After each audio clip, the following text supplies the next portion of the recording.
সে বলতেছে আমি খুলনায় যে আমার কাজটুকু খেয়ালি দিনে সেরে তারপরে আমি বলবো পপির বাসায় আমি থাকবো না। না, পপির বলবো যে আমি তোমার মার বাসায় যাচ্ছি, তোমার মার বাসায় যাবো, থাকবো, খাবো, থাকবো। আমি এখন বললাম যে তুমি তো আমার ছেড়ে দাও নাই, তোমার 5টা বাচ্চাটা তো তুমি ছেড়ে দাও নাই, তোমার ওইদিকে আছে মাত্র 2টো বাচ্চা, আর এদিকে আমার দিকে আছে 4টে বাচ্চা।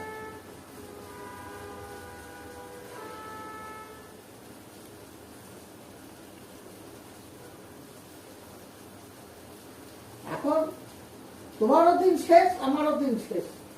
4টে বাচ্চার এই 4টে বাচ্চার ভবিষ্যৎ দেখতে হবে, তাদের ভবিষ্যৎ হয়ে গেছে তো হয়ে গেছে।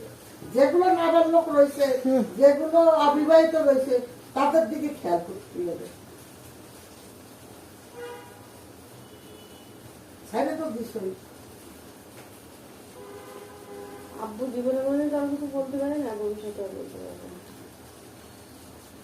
মিনমিনায় কথা। যেটা বলছে সেটা ঠিক আছে, আরো বাইরে নাও।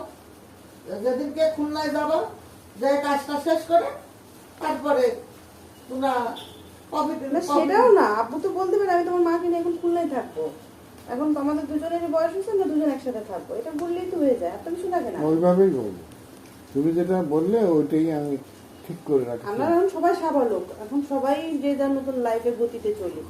এখন যে আমাদের নিয়ন্ত্রণেই আপনাদের থাকতে হবে এমন কোনো কথা না। আমরা যে আপনাদের দেখলাম সে দেখলাম, যে দেখলাম না দেখলাম না। আপনাদের তো নিজস্ব টাকা পয়সা সহায় সম্পত্তি সবই আছে, তো আপনারা ছেলে মেয়ের পরে ডিপেন্ড হবেন কেন?